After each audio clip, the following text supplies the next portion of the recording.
और इस वक्त की सबसे बड़ी खबर, ईरान ने अमेरिका के साथ किसी भी तरह की बातचीत के दावे से इनकार कर दिया है। देखिए, डोनाल्ड ट्रंप ने एक बार फिर यह कहा था कि सोमवार से ईरान के साथ बातचीत होगी, न्यूक्लियर डील का ड्राफ्ट तैयार है, हॉर्मूज खोलने का ड्राफ्ट तैयार है। ईरान की तरफ से सिरे से डोनाल्ड ट्रंप के इन दावों की धज्जियां उड़ा दी गई है। ईरान ने साफ कर दिया है किसी तरह की कोई बातचीत अमेरिका के साथ नहीं हो रही है। देखिए, यह छठा मौका है जब डोनाल्ड ट्रंप ने पहले यह कहा कि ईरान पर जो है वो हमला होने वाला है और मैं बहुत बड़े हमले की तैयारी कर रहा हूं, और उसके बाद एंड टाइम पे उन्होंने कहा कि मैंने हमला टाल दिया है। ये छठवीं घटना है और उसके बाद जो हालात बने, देखिए डोनाल्ड ट्रंप का बयान सामने आया था कि वर्ल्ड वॉर 2 के बाद सबसे बड़ा हमला होने वाला है। इस तरह की उन्होंने बातचीत की, तमाम मीडिया सर्कल्स में भी ऐसी बातें हो रही थी कि अब बहुत बड़ी स्ट्राइक होने वाली है, लेकिन एंड टाइम पर उन्होंने कैंसिल कर दी। उसके पीछे अपनी कहानियां हैं, लेकिन अभी जो डेवलपमेंट है इस समय का, पहली खबर, ईरान ने बातचीत से इनकार कर दिया है। दूसरी जो चीज है, जो दूसरी खबर निकल के आ रही है, अब डोनाल्ड ट्रंप ने एक नया आदेश जारी कर दिया है। देखिए, डोनाल्ड ट्रंप और अमेरिका की फोर्सेस जंग में ईरान का मुकाबला नहीं कर पा रही। अब ये बात जग जाहिर हो चुकी है, दुनिया भर के मिलिट्री एक्सपर्ट समझ चुके हैं, आम जनता भी इस बात को समझ चुकी है कि 5 महीने से सब कवायद करने के बाद भी ईरान का मुकाबला अमेरिका, इजराइल और तमाम अरब देश मिलकर भी नहीं कर पा रहे। तो अब एक नया रास्ता खोजा गया है, ईरान की जमीन और समंदर के जरिए ईरान को कंप्लीट का ब्लॉकेट किया जाए, यानी कोई भी सामान ईरान के अंदर ना जा पाए और कोई भी सामान ईरान से बाहर ना आ पाए।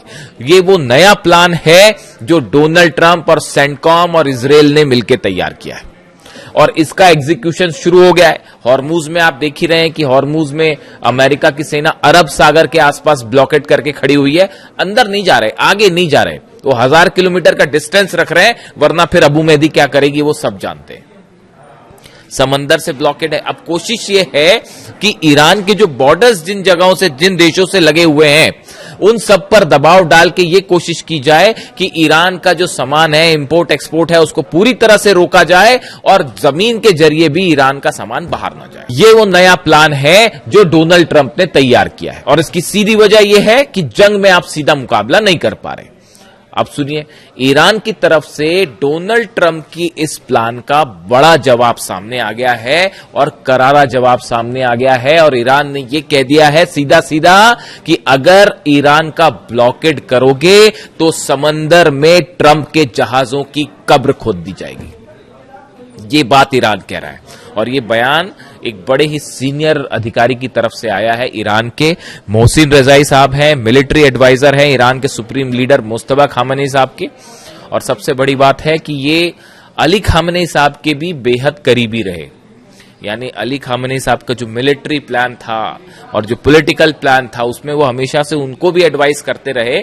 यानी मोहसिन रजाई साहब बिल्कुल वही विचारधारा रखते हैं जो अली खामेनी साहब की थी। अब देखिए कैसे एक स्टेप अहेड कैसे चला जाता है, दुश्मन से एक कदम आगे कैसे चला जाता है, उसका एग्जाम्पल फिर से देखिए और ये समझिए कि आखिर क्यों ईरान इस जंग में जीत रहा है और अमेरिका कुछ नहीं कर पा रहा। मोहसिन रजाई, a military advisor to Iran Supreme Leader Mustafa Khamenei, has warned the US over the continued naval blockade against Iranian ports. If the blockade continues, American vessels and forces will face serious risk and casualties. देखिए, मोहसिन रजाई साहब ने कह दिया है कि अगर आपने ये ब्लॉकेड नहीं हटाया तो उसका नतीजा यह होगा, अमेरिका के जितने जहाज हॉर्मूज में हैं, अमेरिका के जितने जहाज अरब सागर में हैं, वो सब के सब ईरान की मिसाइलों के निशाने पे होंगे, और इस पर, इन जहाजों पर सवार अमेरिकी सैनिक मारे जाएंगे, बड़ी कैजुअलिटी होगी, बड़ी तबाही होगी अमेरिका की। The US must change its behavior. ये मोहसिन रजाई साहब ने जो कहा है, मैं वो पढ़ के बता रहा हूं। The US must change its behavior or we will not tolerate this. We will never permit the opening of a second corridor in the Strait of Hormuz. उन्होंने साफ कर दिया है कि ये स्ट्रेट ऑफ हॉर्मुज में एक जो नया रास्ता बनाने की कोशिश चल रही है बड़े दिनों से, जिसकी वजह से ईरान पे ठोक देता है जहाजों को, इस तरह की कोई भी बात या कोई भी शर्त मंजूर नहीं की जाएगी। कोई दूसरा रास्ता हॉर्मुज में बन ही नहीं सकता। Mohsin Razai warned that the Tehran would strike any American aircraft carrier or military deployment in the strategic waterways. America के जो एयरक्राफ्ट कैरियर है, अब्राहम लिंकन हो या बाकी जो भी हैं, वो सब के सब पर मिसाइल दागी जाएगी अगर ये ब्लॉकेड हॉर्मुज में कंटिन्यू रहा तो. Razai accused Washington of seeking control over the Strait of Hormuz and Iran's vast energy reserves, claiming such a move could trigger a global conflict. देखिए अब यहां मोहसिन रजाई साहब क्या कह रहे हैं कि अमेरिका की तरफ से ये कोशिश हो रही है कि वो हॉर्मूज पर कब्जा जमा ले. ये कोशिश हो रही है कि ईरान के जो एनर्जी रिसोर्सेज हैं इस पर कब्जा जमा ले, और ऐसी कोई कोशिश जो है वो एक ग्लोबल कॉन्फ्लिक्ट करेगी. यानी दूसरे शब्दों में ये वॉर अमेरिका ईरान के बीच नहीं रहेगी, ये एक वर्ल्ड वॉर का भी रूप ले सकती है. इस तरह की बात कर रहे हैं. He also alleged the US pushed Ukraine to attack an Iranian vessels before Tehran considered retaliation. बहुत बड़ा खुलासा किया उन्होंने. उनका कहना है मोहसिन रजाई साहब का कि जो यूक्रेन ने हमला किया था ईरान के जहाज पर, वो डोनाल्ड ट्रंप के कहने पर किया गया था. ये कहना है मोहसिन रजाई साहब का. अब देखिए इन्होंने ईरान की तरफ से चीजें सामने रख दी गई हैं. पहली बात वो कह रहा है कोई बात नहीं कर रहा है, अपने दावे अपने पास ही रखो, कभी भी बात कर रहे हैं, अच्छी बात चल रही है, ड्राफ्ट तैयार है. मतलब कहां से आती हैं बातें, किसके दिमाग में कैसे आ जाती है डोनाल्ड ट्रंप के पास, पता नहीं. एक बार फिर इसीलिए मैं कहता हूं कोई डील विल ना, कभी डील होने वाली ना, कोई बातचीत होने वाली ना, उसका कोई. ये बात अली खामेनी साहब अच्छी तरह से जानते थे, वो इनका डीएनए जानते थे. मैंने एक बार जिक्र भी किया था कि किसी का कोट था, ये अमेरिकन कोई राइटर है, उन्होंने एक बार कहा था कि डोनाल्ड ट्रंप जितना ईरान के बारे में जानते हैं या खामेनी के बारे में जानते हैं, उनसे कहीं ज्यादा खामेनी साहब जो है वो डोनाल्ड ट्रंप के बारे में जानते हैं, अमेरिका के बारे में जानते हैं. अमेरिका की एक एक नस और डीएनए डोनाल्ड ट्रंप का अच्छी तरह से समझते थे अली खामेनी साहब. इसीलिए वो बार बार इस बात को कह रहे थे कि बातचीत भी मत करो, कोई मतलब नहीं है बातचीत करने का. देखिए वही बात घूम फिर के 5 महीने में हर बार ये होता है कि जब हमले होते हैं और जब अमेरिका को नुकसान होता है, पिटती है अमेरिकन फोर्सेस, तो बातचीत शुरू कर देते हैं. तो अब देखिए साहब ये मोहसिन रजाई साहब की बात आई है. इसके अलावा देखिए ये आखिर इन्होंने ऐसी बात क्यों कही, इसकी कोशिश क्यों हो रही है. CENTCOM reports that US forces had redirected 44 commercial vessels, disabled 2 and boarded another 2 as of August 3. 3 अगस्त तक का जो आंकड़ा है, 44 जहाज ऐसे हैं जो ईरान जा रहे थे या ईरान से आ रहे थे, उनको अमेरिका ने अरब सागर में रोका है. और कई जहाज ऐसे हैं जिस पर अमेरिकी सेना ने चढ़ के तलाशी भी ली. तो अब यही बात ईरान को मंजूर नहीं है. ईरान ये कह रहा है कि अगर आप हमारे जहाज रोकोगे तो उसका नतीजा ये है कि फिर आपके जहाजों पर रोका नहीं जाएगा, उन पर मिसाइल्स दागी जाएंगी.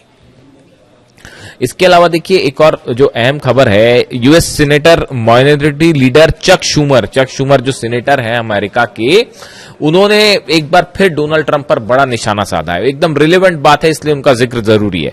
US senate minority leader Chuck Schumer has criticised Trump over the war on Iran, accusing him of benefiting campaign donors in the oil industry while everyday citizen face rising energy cost. वो ये कह रहे हैं कि America में जो आम जनता है वो जो गैस और तेल की कीमतें बढ़ रही हैं उससे परेशान है, लेकिन डोनाल्ड ट्रंप क्या कर रहे हैं, जिन लोगों ने चुनाव में उन्हें डोनेशंस दिया था और ऑयल इंडस्ट्री से जुड़े हैं, उनको फायदा पहुंचा रहे हैं. और ये होता भी है. आपने कह दिया साहब बहुत बड़ा हमला करूंगा, तेल के दाम आसमान पे पहुंच गए इस टाइम पे, और उसके बाद फिर आपने कह दिया कि नहीं अब बातचीत बहुत अच्छी चल रही है, तो तेल के दाम नीचे गिर गए. इसमें जो खेल होता है शेयर मार्केट में, ये दाम ऊपर और नीचे करने का, इसके जरिए डोनाल्ड ट्रंप एंड पार्टी जो है, इनका आरोप है चक शूमर का कि वो जो है बिलियंस कमा रहे हैं.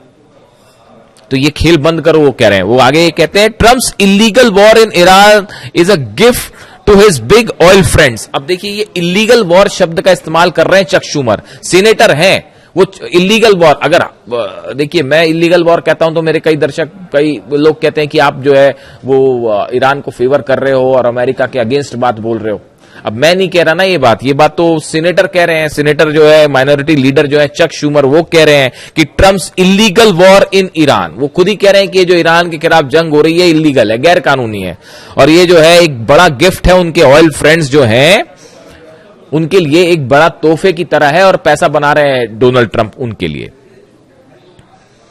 तो देखिए कुल मिला के हालात ऐसे हैं कि अब जो वर्तमान स्थिति, एक तो देखिए बाबल मंदेब बंद है, 6 जहाज सऊदी के फिर वापस लौटा दिए, उस पर अलग से बात करेंगे। लेकिन आज जो ये चर्चाएं थी कि मंडे से टॉक्स शुरू होने वाली है और ड्राफ्ट तैयार है, वो ईरान ने कहा साहब ऐसा है, हमारी ओमान से बात हो रही है। ओमान की तो बात बहुत समय से हो रही है ईरान से, तो उसको लेकर अपनी वो प्लानिंग कर रहे हैं कि हॉर्मुज कैसे खोलना है, नहीं खोलना है, टैक्स लेना है, नहीं लेना है, कहां से जाना है, वो अपना प्लान चल रहा है, वो पहले से चल रहा है, उसमें कोई नई चीज कुछ नहीं थी। तो ये कहां से शिगुफा आ गया कि पता नहीं, मतलब ईरान की तरफ से आउटराइटली ईरान रिजेक्टेड कि हमारी कोई बात हो रही है, कोई बात नहीं हो रही। एक बार फिर ट्रम्प जो है वो पूरी दुनिया के सामने झूठे साबित हो गए और फिर से जो है वो अब तैयारी ये है। और ये जो सबसे बड़ी वार्निंग जो है, जो ईरान की तरफ से कहा जा रहा है कि ब्लॉकेड हटाया नहीं तो फिर नतीजा देखिए। मैं आपको बताऊं जो मुझे लग रहा है, अगले चंद घंटों के अंदर आप ईरान की तरफ से एक बार फिर बड़ा हमला देखने जा रहे हैं। अगर ये ब्लॉकेड ऐसी कंटिन्यू रहता है या ईरान की तरफ से फोर्सेस बढ़ाने की कोशिश हुई, ईरान के जो बॉर्डर्स हैं उसको घेरने की किसी तरह की कोशिश हुई, जो जमीनी बॉर्डर्स हैं, ईरान की तरफ से बड़ी स्ट्राइक जल्दी देखने को मिल सकती है। जो भी अपडेट होगा आप तक पहुंचाऊंगा। Thank you so much.